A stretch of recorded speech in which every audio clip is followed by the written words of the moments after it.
Bien, mesdames et messieurs les élus, cher Jean-François Lamour,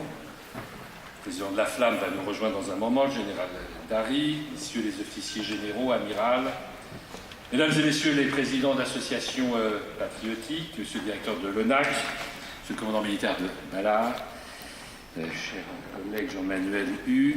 et surtout cher Pierre Châtelet, il est voilà en face de moi, cadet de Saumur,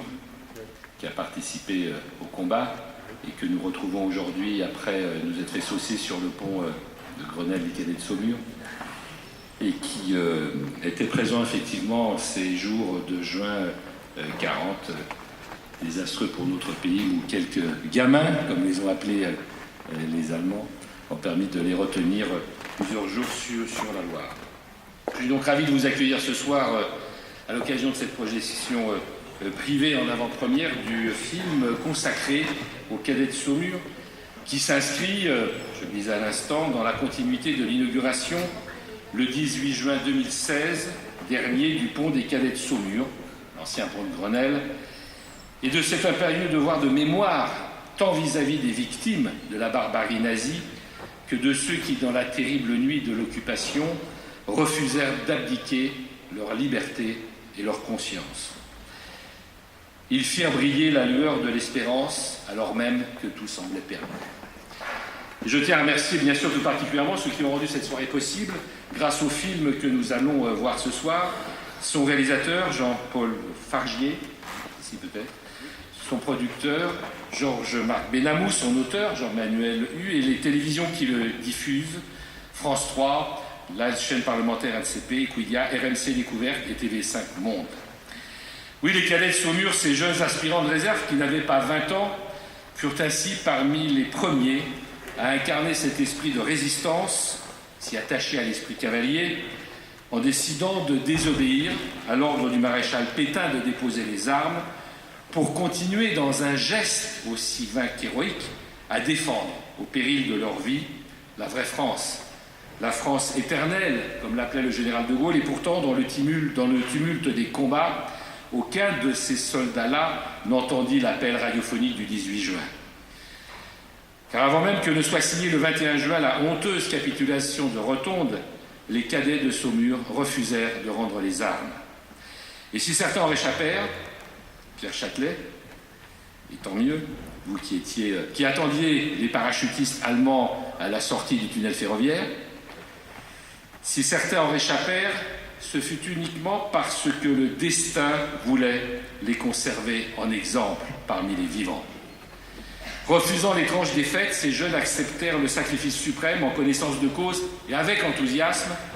parce qu'ils plaçaient l'honneur de la France au-dessus de la valeur de leur propre vie. 3 jours et 3 nuits durant, qui marqueront à jamais l'histoire de l'école, le courage indomptable des cadets et leur foi dans la patrie mirent en échec l'avancée de l'ennemi, au point que les archives militaires allemandes décrivent leur exploit en ces termes de légende: la vaillance des élèves de l'école de cavalerie de Saumur, ainsi que ceux de Saint-Mexan, s'accrochant pendant plusieurs jours dans une situation sans espoir, restera un acte glorieux auquel notre division a rendu hommage. La cavalerie, c'est l'arme du sacrifice, et c'est bien celui-ci qu'avait exigé d'eux leur colonel Michon, lui-même grand blessé de guerre de 14. Dignes héritiers des 12 000 cavaliers de la charge héroïque de Murat à Eylau, fidèles aux valeurs militaires et chevaleresques, essence même de l'esprit cavalier, les cadets de Saumur ont ainsi écrit avec leur sang une nouvelle page de la tradition de leur arme, inscrite depuis lors en lettres d'or dans les plis du drapeau de l'école, Gênes Saumur 1940. J'ai souhaité que le pont de Grenelle, près duquel la statue de la liberté éclaire le monde, rappelle le souvenir du premier acte de la résistance française en prenant le nom de pont des cadets de Saumur. Et je me réjouis autant comme maire que, mais faut-il le préciser, comme ancien de Saumur,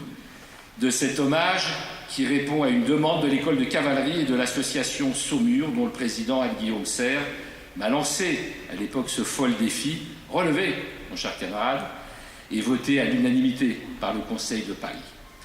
Défi aussi relevé par l'association Koufra, que je remercie, présente à nos côtés tout au long de l'inauguration et que vous retrouverez dans le film, puisque ce sont les figurants. Cet hommage prend un sens tout particulier à Paris et sur ce pont,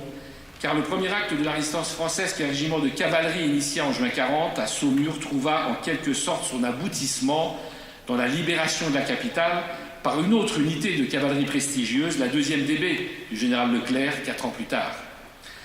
En prenant cette dénomination, le pont de Grenelle achève ainsi la consécration symbolique des principaux ponts du XVe à la résurrection française après la nuit sombre de la défaite, puisqu'il se situe entre le pont de Bir Hakeim, qui commémore la première victoire des forces françaises libres contre l'Africa Corps, et le pont de Garigliano, qui rappelle la victoire du général Juin au printemps 1944, ouvrant la route de Rome aux Alliés. Dans la période que nous traversons, où de nouveaux ennemis veulent nous arracher notre liberté, il est impérieux de rendre hommage à ceux qui l'ont défendue et sauvée, souvent en se sacrifiant. Buffévent, Desplat, Roy-Marnier, vous qui avez poussé l'esprit de résistance jusqu'au sacrifice de vos propres vies,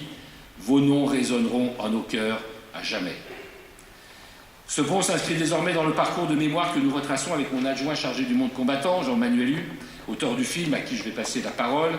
afin que l'histoire parle aux jeunes générations au travers des noms de rues et des plaques commémoratives du 15e arrondissement. Les passants et visiteurs qui empruntent désormais ce pont peuvent ainsi se remémorer ce qui surent, par leur dévouement à la patrie et leur sens inconditionnel du devoir, rendre son honneur puis sa liberté à la France. C'est aussi l'objectif de ce film, de retracer un épisode glorieux et pourtant encore méconnu de la campagne de France. Je vous remercie.